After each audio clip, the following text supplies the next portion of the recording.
ধানের শীষের বাইরে কেউ দাঁড়িপাল্লাতে ভোট দেওয়ার কথা বলে সেখান থেকে সুস্থ হয়ে বাড়িতে ফিরে আসবেন বিএনপি নেতা কর্মীদের কাছ থেকে, আমার তো সেটা মনে হয় না। নৌকা ধানের শীষ দুই সাপের একই বিষ, এই স্লোগান যে যেখানে দিবে ধরে হাতের কাছে দা কুড়াল চাকু যা থাকবে ধরে কেটে ওর জিব্বা কেটে দিয়ে কালো কুত্তা দিয়ে খাওয়া যায়, মামলা আমার নামে হবে। আসসালামু আলাইকুম রহমতুল্লাহ। সুপ্রিয় দর্শক, আপনারা জানেন যে বিএনপির চেয়ারপারসনের উপদেষ্টা হাবিবুর রহমান হাবিব একটা বক্তব্য দিয়েছেন যে ধানের শীষ ছাড়া দাঁড়িপাল্লায় যদি কেউ ভোট দেয় তাহলে ভোট কেন্দ্র থেকে সে সুস্থ অবস্থায় বেরিয়ে যেতে পারবে না, বিএনপি নেতারা বেরিয়ে যেতে দিবে না, মানে তাকে মেরে ওখানে মেরে ফেলবে। তো এই কথা কে বলছে? বিএনপির চেয়ারপারসনের উপদেষ্টা হাবিব। তো জনগণ এখন বলতেছে যে আমরা জানি চেয়ারপারসনের উপদেষ্টা ফজু পাগলা ছিল, তো এখন আবার হাবিব পাগলা আর একটা যোগ হয়েছে। তো প্রিয় দর্শক, এই চেয়ারপারসনের উপদেষ্টাদের নিয়ে এবার কথা বলেছে, মুখ খুলেছে, বিশেষ করে হাবিবুর রহমানকে নিয়ে মুখ খুলেছে সাবেক বিএনপি নেতা ডক্টর ফয়জুল হক। আপনারা জানেন যে ডক্টর ফয়জুল হক ভাই কিন্তু এদের কারণেই বিএনপি থেকে পদত্যাগ করেছে আনুষ্ঠানিকভাবে। তো তিনি স্বতন্ত্র হিসাবে ঝালকাঠি থেকে দাঁড়াবেন এবং নির্বাচন করবেন। তো ডক্টর ফয়জুল হক ভাই এই হাবিব পাগলাকে কঠিন ধোলাই করেছেন এবং বিএনপিকে কঠিন বার্তা দিয়েছেন। তো প্রিয় দর্শক, এই ভিডিওটা খুবই গুরুত্বপূর্ণ ভিডিও, আপনাদের প্রতি অনুরোধ রইল আপনারা পুরো ভিডিওটা দেখে যাবেন। তো বেশি দেরি করব না, চলুন আমরা ডক্টর ফয়জুল হক ভাইয়ের ভিডিওটা দেখে আসি। বিএনপির বাহিরে দাঁড়িপাল্লায় কেউ ভোট দিয়ে সুস্থ শরীরে বাড়ি ফিরবে এমনটা মনে করেন না হাবিবুর রহমান হাবিব সাহেব, যিনি বিএনপির চেয়ারপারসনের উপদেষ্টা। আমার কেন জানি মনে হচ্ছে যে চেয়ারপারসনের উপদেষ্টা পদবীধারী যারা, তাদের সবাইকে এখন কম বেশি ভীমরুতিতে পেয়েছে। আর একজন চেয়ারপারসনের উপদেষ্টা হচ্ছে ফজলুর রহমান। তার মন্তব্য বক্তব্যগুলো আপনারা প্রতিদিন দেখছেন যে তিনি সকাল সন্ধ্যা আওয়ামী লীগের হয়ে কাজ করছেন, আর অন্যদিকে তিনি বাংলাদেশের দেশপ্রেমিক নাগরিকদেরকে যাকে তাকে রাজাকার বানিয়ে দিচ্ছেন। হাবিবুর রহমান হাবিব ভাইয়ের সাথে বেশ অনেক টকশো হয়েছে। 5ই আগস্টের পূর্বে একত্রে বহু স্মৃতি আছে, আমরা সংগ্রাম করেছি, লড়াই করেছি। 5ই আগস্টের পরেও তার সাথে আমার সাক্ষাৎ হয়েছে, কিন্তু সাম্প্রতিক সময় তার বিতর্কিত 3-4টি মন্তব্য জাতির কাছে আজকের তাকে প্রশ্নবিদ্ধ করছে এবং তার এই সিনিয়র রাজনীতিবিদ হিসেবে যে অবস্থান সেটাকে ধ্বংস করে দিচ্ছে। কি কারণে এমনটা হবে? যেটা আওয়ামী লীগ বলত যে নৌকার বাহিরে কেউ সেন্টারে আসলে আস্থা যেতে পারবেন না, নৌকায় ভোট না দিয়ে কেউ বাড়িতে ফেরত যেতে পারবেন না, নৌকায় ভোট না দিলে কেউ সেন্টারে আসবেন না, এই বক্তব্যগুলো তো বিএনপির নয়, এই বক্তব্যগুলো হচ্ছে আওয়ামী লীগের ফ্যাসিস্টের। অথচ এই বক্তব্যের বিরুদ্ধেই লড়াই করেছে গত 16 বছর জাতীয়তাবাদী দল, জামাতে ইসলাম, বাংলাদেশের সিংহভাগ রাজনৈতিক দল যারা দেশপ্রেমিক। কিন্তু হঠাৎ করে কেন ওই একই চরিত্র বিএনপির পরিচয়ে নেতারা তাদের মুখ থেকে এখন বের করার চেষ্টা করবেন? হাবিবুর রহমান হাবিব সাহেব বিএনপির চেয়ারপারসনের উপদেষ্টা, একজন সিনিয়র সম্মানিত ব্যক্তিত্ব, তার মুখে যদি এই বক্তব্য এখন আসে যে বিএনপির বাইরে কেউ যদি জামাতে ভোট দেয় সে আস্থা শরীর নিয়ে বা সে সুস্থভাবে বাড়িতে ফেরত যেতে পারবে বলে তিনি মনে করেন না, তার মানে তিনি মনে করেন যে এই মানুষগুলো আক্রান্ত হবেন, এই মানুষগুলোর কোনো অধিকার নেই। তাহলে গণতন্ত্রে কি অন্য যে কোনো একজন ব্যক্তি একটা ভোটও যদি সে পায় তার উপরে আক্রান্ত করার কিংবা তাকে নিরাপত্তা না দিয়ে তার উপরে জুলুম করার অধিকার কি আপনার আমার আছে? নাই। যে 16টি বছর রাজনীতির শেখ হাসিনা নষ্ট করেছে তার বিরুদ্ধে কথা বলেছে বিএনপি, আজকে সেই বিএনপির নেতা পরিচয় দিয়ে যদি আজকে বলা হয় যে জামাতকে ভোট দিয়ে সে সুস্থ শরীরে ফেরত যেতে পারবে না, এটা কি কোনো গণতন্ত্রের ভাষা হতে পারে? এবং এটার পক্ষে বলার কারণে আপনি কাউকে জামাত ট্যাগ লাগিয়ে দিবেন, কাউকে রাজাকার ট্যাগ লাগিয়ে দিবেন, এই হচ্ছে বাংলাদেশ। তাহলে পরিবর্তনের কি আসলো? বা পরিবর্তন যেটার জন্য আমরা লড়াই করেছি, সংগ্রাম করেছি, সেই পরিবর্তনের কি আমরা দেখতে পাচ্ছি? বাংলাদেশে আওয়ামী লীগবিহীন নির্বাচন হলে বাংলাদেশে স্বাভাবিকভাবেই জনগণ বিএনপিকে ভোট দিবে, জামাতকে ভোট দিবে, ইসলামী আন্দোলনকে দিবে, এনসিপিকে দিবে, গণ অধিকারকে দিবে, আরো যত পার্টি আছে যাকে খুশি তাকে ভোট দিবে। ভোটের মাঠে আপনি তো নিয়ন্ত্রণ করতে পারেন না। তাহলে আপনি এই বক্তব্য দেওয়ার মধ্য দিয়ে বিএনপি একটি বহুদলীয় গণতন্ত্রের রাষ্ট্র প্রতিষ্ঠার দল হিসেবে যে ক্লেইম করেছে নিজেদেরকে, শহীদ রাষ্ট্রপতি জিয়াউর রহমান বাংলাদেশে যখন আওয়ামী লীগ বাকশাল কায়েম করেছে, যখন বাংলাদেশের মানুষের অধিকার ক্ষুণ্ণ করেছে, পত্রপত্রিকা বন্ধ করেছে, রাজনৈতিক দল নিষিদ্ধ করেছে, সেই সময়ে তিনি ছিলেন বহুদলীয় গণতন্ত্রের প্রবক্তা, তিনি ছিলেন বাংলাদেশের মানুষের অধিকার ওপেন করে দেওয়ার একজন মহানায়ক। আজকে তার দলের একজন নেতা যদি এখন এই বক্তব্যগুলো দেয়া শুরু করেন, তাহলে আপনার দলের বাকি নেতাকর্মীদেরকে কিভাবে নিয়ন্ত্রণ করবেন? গত কয়েকদিন আগে বলেছেন কি জানি, দুই পার্টির একই বিষ, হ্যাঁ, নৌকার ধানের শীষ। এই যে মন্তব্য যদি কেউ করে, তার জিহ্বাটা টেনে কেটে ফেলে দেওয়ার জন্য আপনি নির্দেশ দিয়েছেন। নৌকা ধানের শীষ, দুই সাপের একই বিষ। এই স্লোগান যে যেখানে দিবে, ধরে হাতের কাছে দা, কুড়াল, চাকু যা থাকবে, ধরে কেটে ওর জিহ্বা কেটে দিয়ে কালো কুত্তা দিয়ে খাওয়া যায়, মামলা আমার নামে হবে। আপনার খুব ক্ষুব্ধ মানসিকতা থাকতে পারে যে আপনি নৌকার সাথে ধানের শীষ মিলানো ঠিক হবে না। আমিও বলছি না, অবশ্যই ঠিক হবে না।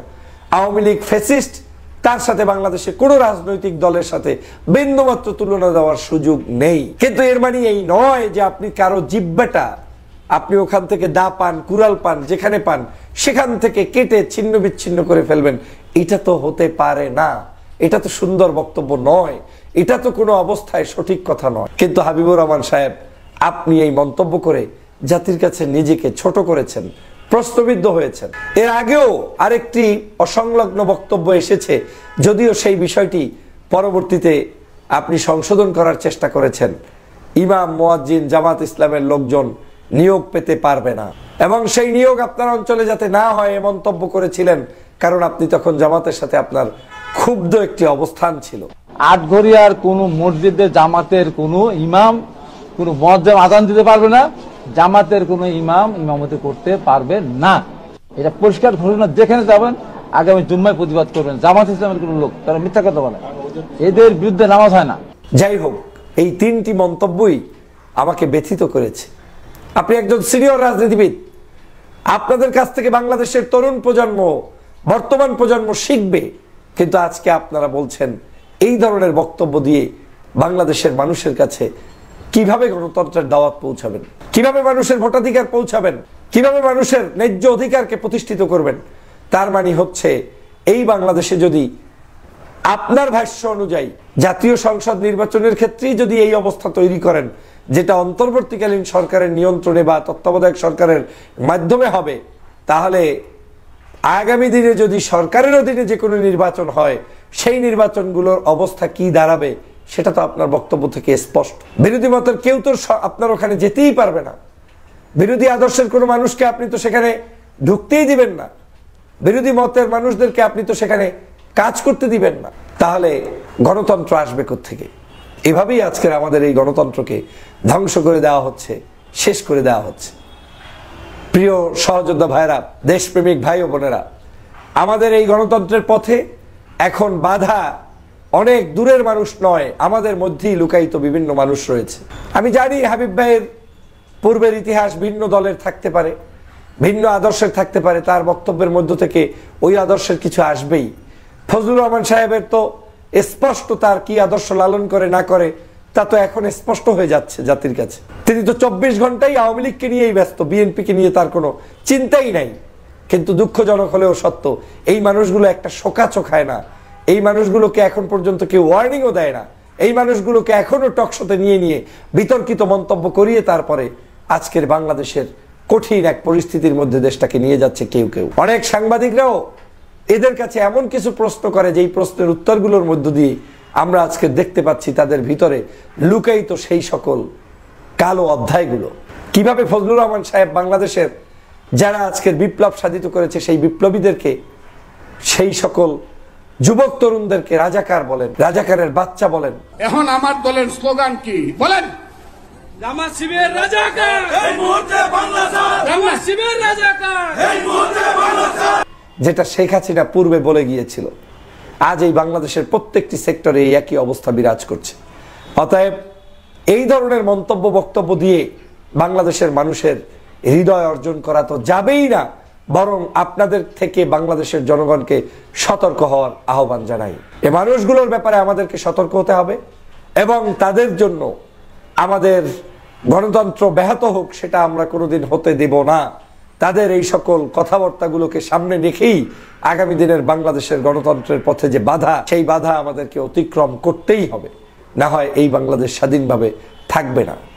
জুলাই এই 5ই আগস্ট সংগঠিত হয়েছে আপনাদের ওই সকল বক্তব্যের জন্য নয় যে সেন্টারে গিয়ে সে ফেরত আসতে পারবে না, সুস্থ থাকতে পারবে না, এই মন্তব্য করার মধ্য দিয়ে বাংলাদেশের মানুষের হৃদয় রক্তক্ষরণ করেছেন আমি বিশ্বাস করি। আর সে কারণেই বলছি, বাংলাদেশের পেশি শক্তি বন্ধ না করলে এই পেশি শক্তির প্রভাব, সন্ত্রাস, চাঁদাবাজ, নৈরাজ্যবাজদের প্রভাব যদি আপনি কমাতে না পারেন, তাহলে কিসের বিপ্লব হয়েছে, কিসের গণতন্ত্র প্রত্যাশা করি? যে দেশে আমি আমার মতো করে একটা ভোট দিয়ে সুস্থ শরীরে ফেরত আসবো না বলে মন্তব্য করেন সিনিয়র নেতারা, সে দেশে আপনি কিসের গণতন্ত্র পাবেন বলেন? কার গণতন্ত্র, কার জন্য লড়াই? বিএনপি বাংলাদেশের একটি বৃহত্তর রাজনৈতিক দল, তিনি মাঠে থাকবেন, লড়াই হবে, যুদ্ধ হবে। এই যুদ্ধে তাকে জয়যুক্ত করার মতো, হওয়ার মতো এবিলিটি তার নিজেকে সক্ষমতা অর্জন করতে হবে।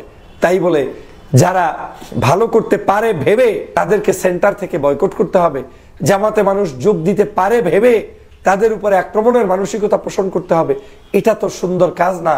হাবিবুর রহমান হাবিব ভাই, এই মন্তব্য আপনাকে অনেক দূরে ঠেলে দিয়েছে জাতীয় রাজনীতি থেকে। আর এটাই এখন বাস্তবতা। দল চাটতে চাটতে এমন পরিস্থিতি আমাদেরকে করতে হচ্ছে যে এখন আমাদেরকে আর ডান বাম দেখার সুযোগ নেই, এই সকল অপকর্মের সাথে আমাদেরকে লিপ্ত থাকতে হচ্ছে।